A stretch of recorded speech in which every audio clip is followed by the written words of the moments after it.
In this lecture, we will be discussing about Kruskal-Wallis test.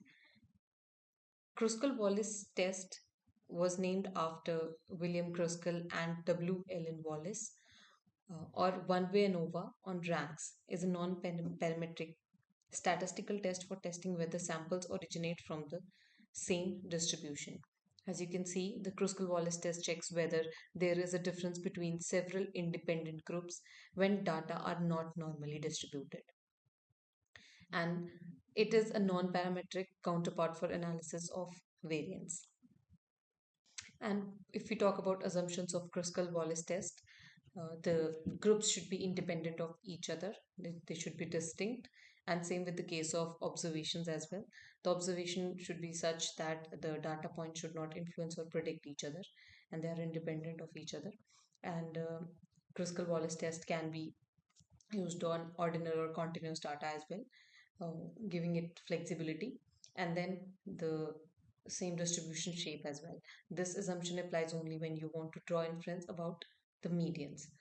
So if we talk about when to use this test, it is considering Kruskal-Wallis test in the following cases will be appropriate while when we have ordinal or continuous data, when we do not have normal distribution and a smaller sample size, and when the median is more relevant for our subject area than the mean.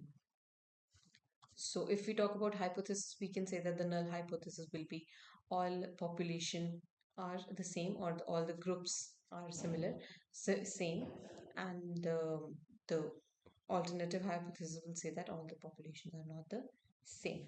So this is the, we can say, the formula for calculating the Kruskal-Wallis test manually. But in today's video, we will be discussing about how we do it in SPSS. So I have already taken an example. As you can see in SPSS, that test field VGRF stands for vertical ground reaction force, and then we have group shoe type. So in this example, we'll be seeing that the how different group that are shoe types, which is minimalist, traditional, stability, and maximalist type of groups, affect the vertical ground reaction force. So here I have put the value and label as 1, 2, 3, 4. So as we click on the data view, we can see that all the groups are mentioned here, and these all are the scores for VGRF. So in order to apply Kruskal-Wallis test, there are two ways. So we can see it one by one. First, we need to click on analyze, and then we can go to non-parametric test. So one way of doing is to directly click on independent samples. Okay, so here I'm resetting it.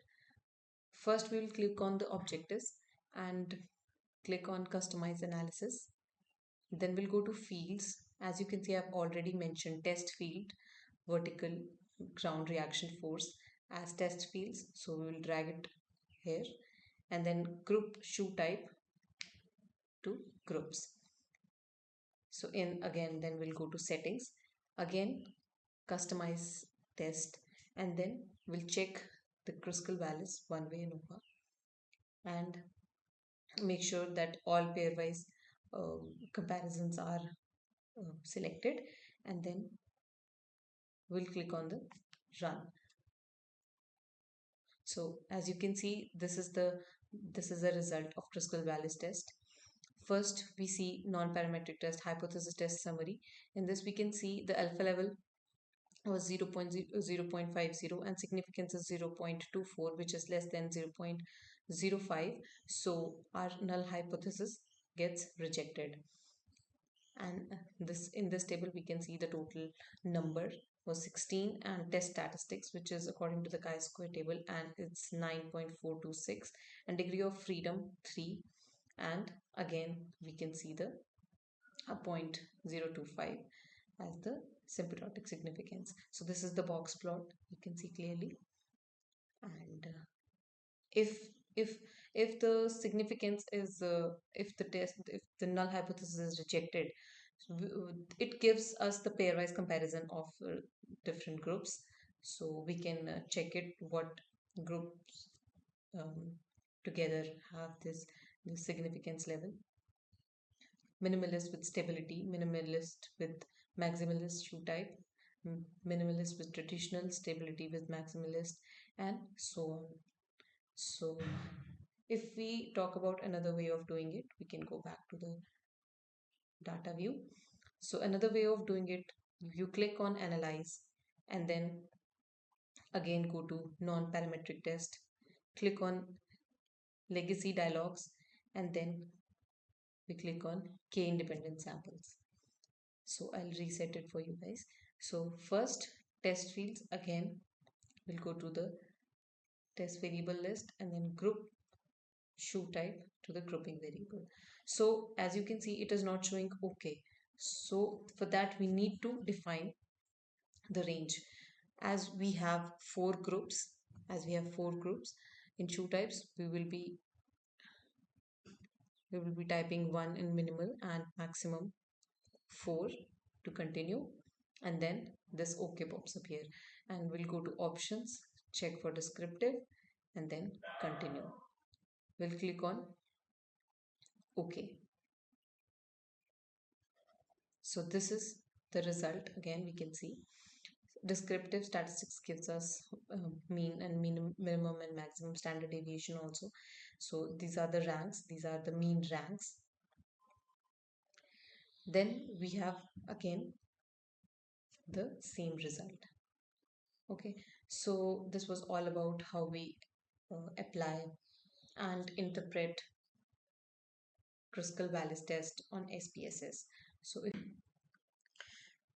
now, since we have already discussed how the Kruskal-Wallis test is performed using SPSS, and this is the same example, so we will consider and applying it on Excel as well. So we have the same example here. There are these different types of shoes are there, and we'll be checking its effect on vertical ground reaction force, as you can see.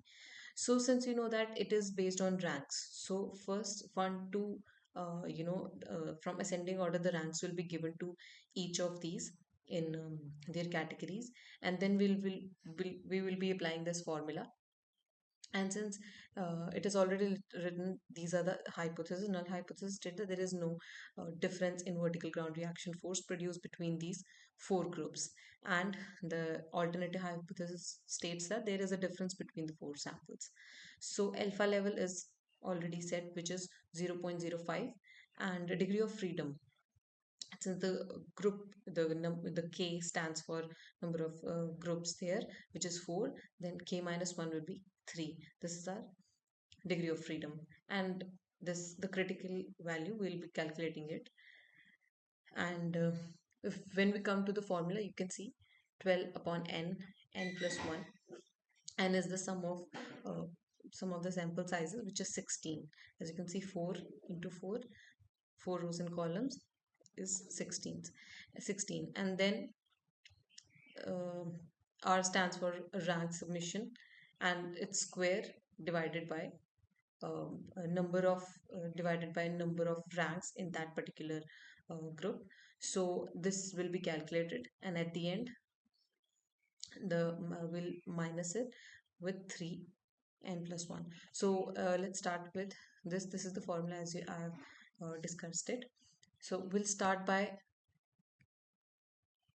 adjusting for the we start by ranking them.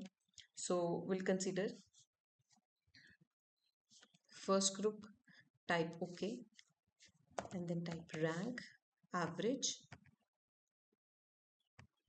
and click on the first one, comma. So this is the whole sample see the rank of this C6. So we'll be selecting it all, and then we'll click on F4, which will help us to, just a second,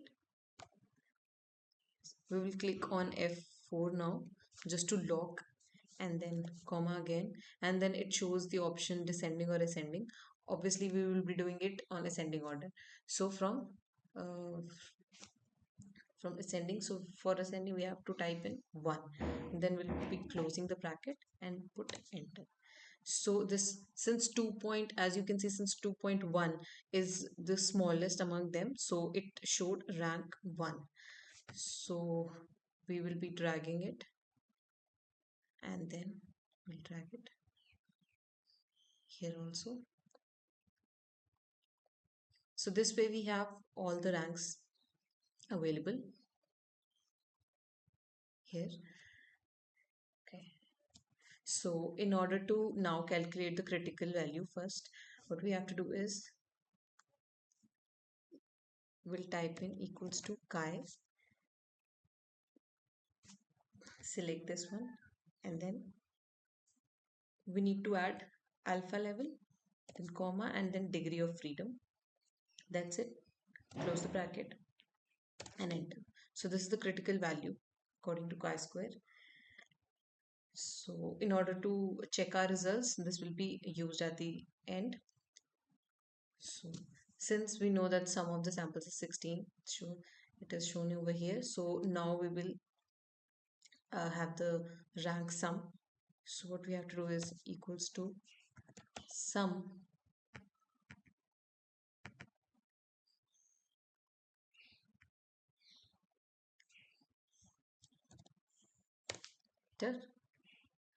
and then again equals to sum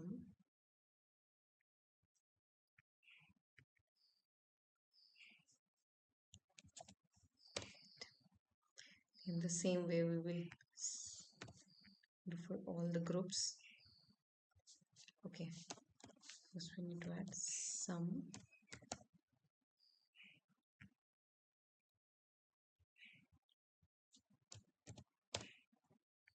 and then last equals to sum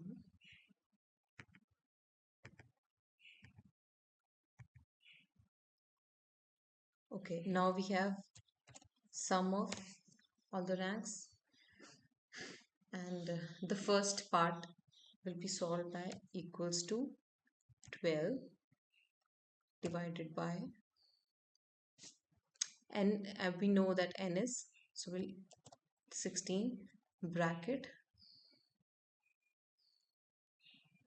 16 into 17, okay, which is n plus 1. 6 plus 16 plus 1, 17. So enter. So this is the first part of the formula we calculated, and now what we have to do is r1, we need square of r1. So what we'll do is we'll select and then raised to power 2 divided by, now these are the number.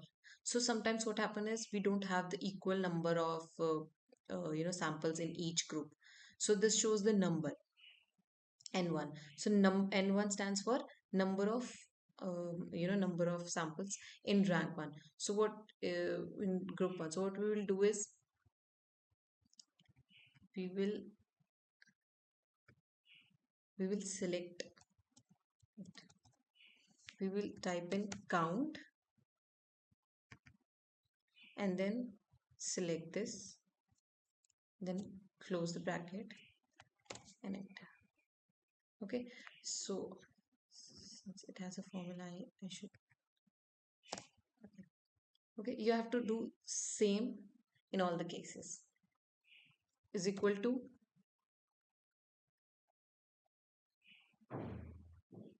rank 2 submission raised to power 2 divided by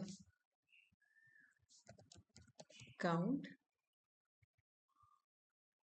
it is bracket close, and so as you see that the number, the count is 4 itself. So I can tell you how it works. If we click directly rank 2 and it's raised to power 2 divided by 4, which is the count 1 2 3 4 count of this, it will give exact same number. So since we have very less or very few samples here, so it is easy to calculate. Otherwise, if we have large number of samples, we don't know how many exact samples are there. So what we do is we count it, and then it gives the same results. So I'll be deleting this, and then we'll do this, we'll perform same for each. We'll click equals to, and then raised to power 2 divided by 4. Okay, equals to R4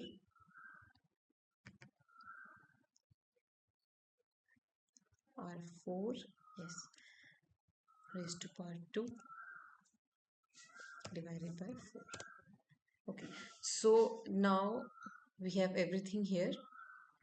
We we have this part also, and the last component is 3 is equal to 3 multiplied by 16 plus 1, which is n plus 1 is 16 plus 1, that is 17. So we have 51 here. So now we have almost everything in here which is required for us to perform the formula. So we'll be clicking on equals to, and then this one into bracket open sum of all these, bracket close, again bracket close, minus